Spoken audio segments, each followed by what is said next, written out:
नमस्कार दोस्तों। आज हम बात करने वाले हैं वैदिक काल के बारे में।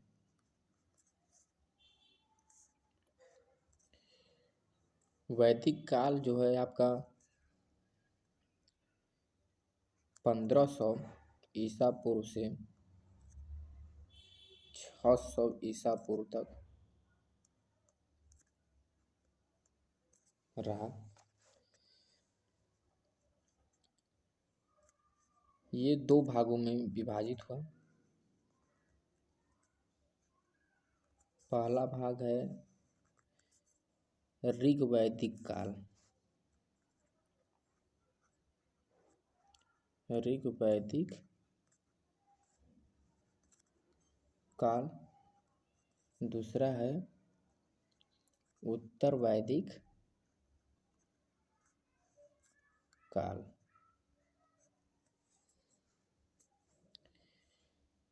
ऋग्वैदिक काल जो आपका है 1500 ईसा पूर्व से 1000 ईसा पूर्व तक चला, और जो आपका उत्तर वैदिक काल है वो 1000 ईसा पूर्व से 600 ईसा पूर्व ईस्वी तक चला। इसमें जो आपका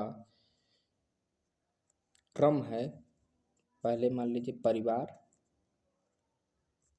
पहले कुछ लोगों से मिलके पहले घर में परिवार बनेगा।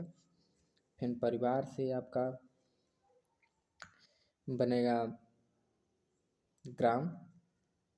ग्राम से विष से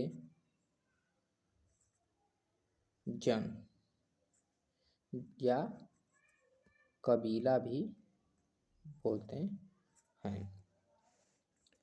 इसमें जो वर्ण व्यवस्था थी वो किसके आधार पर थी? जन्म के आधार पर थी।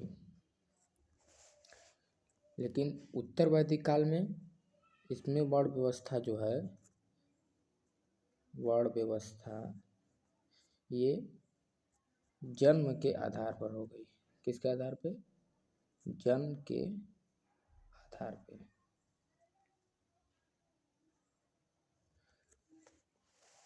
फिर उसके बाद जो आर्य हैं,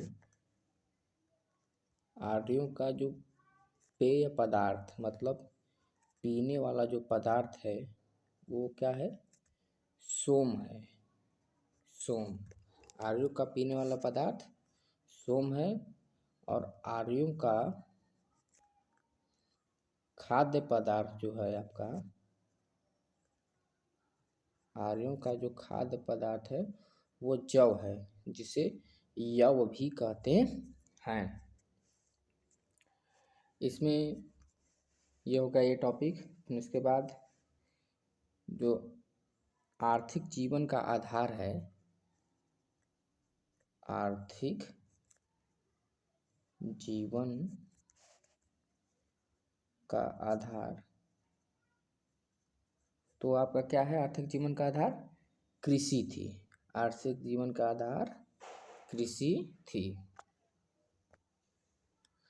उत्तर वैदिक काल में ही उपनिषद की रचना हुई थी। किसकी? उपनिषद की रचना किस काल में हुई थी? तो उत्तर वैदिक काल में उपनिषद की रचना हुई। और लोहा का जो खोज है, लोहे की खोज किस काल में हुई?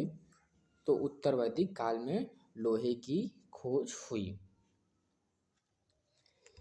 वैदिक काल में जो आपकी पंचायत व्यवस्था है, पंचायत व्यवस्था वो 3 प्रकार या फिर 3 भागों में विभाजित था। पहला कौन? सभा। दूसरा समिति। तीसरा विदत। सभा जो है वो साधारण लोगों के लिए थी। सभा किसके लिए थी?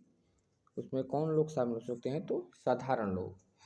समिति में उच्च लोग,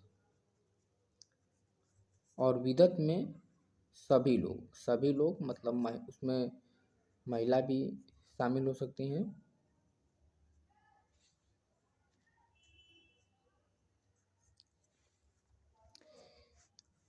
ये हो गया आपका।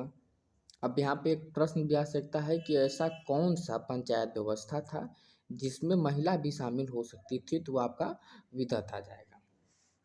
फिर उसके बाद यज्ञ के बारे में जानेंगे कि कितने प्रकार के यज्ञ थे।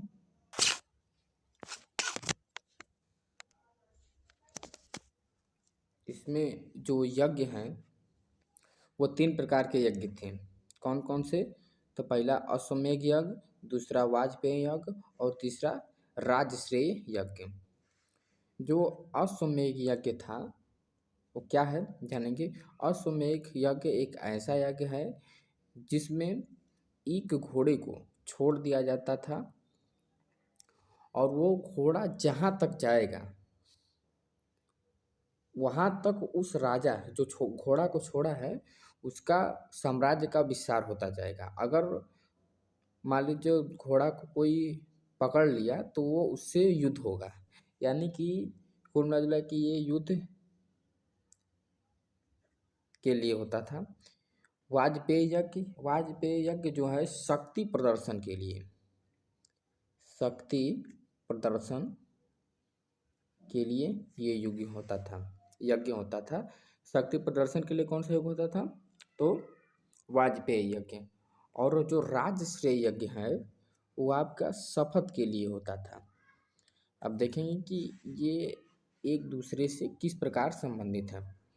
मान लीजिए कोई राजा है, अपना घोड़ा छोड़ा कि हमारा घोड़ा जहाँ तक जाएगा उसका साम्राज्य वहाँ तक फैलता जाएगा।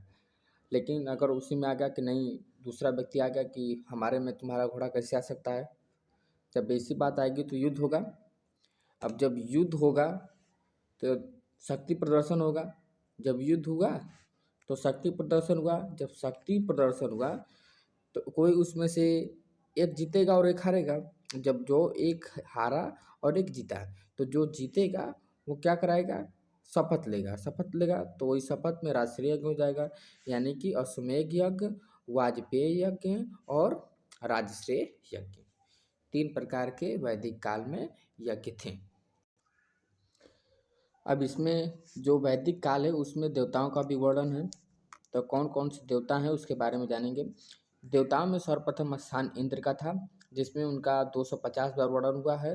दूसरा स्थान अग्नि का था और तीसरा स्थान वरुण का था और चौथा स्थान सोम का था। देखिए जो इंद्र हैं वो वर्षा और युद्ध के देवता हैं। इनका दूसरा नाम पुरंदर भी है। अग्नि है वो तो पता है, अग्नि के देवता। फिर उसके बाद वरुण है जो वायु के देवता और जो सोम है वो जंगल के देवता हैं। ठीक है, यानी फिर से एक बार देखेंगे। इंद्र जो हैं वर्षा और युद्ध के देवता, अग्नि आग के देवता और वरुण वायु के देवता, सोम जंगल के देवता हैं। दोस्तों आपको आज का वीडियो कैसे लगा? अगर अच्छा लगा हो तो लाइक सब्सक्राइब करना ना भूलें। जय हिंद, जय भारत।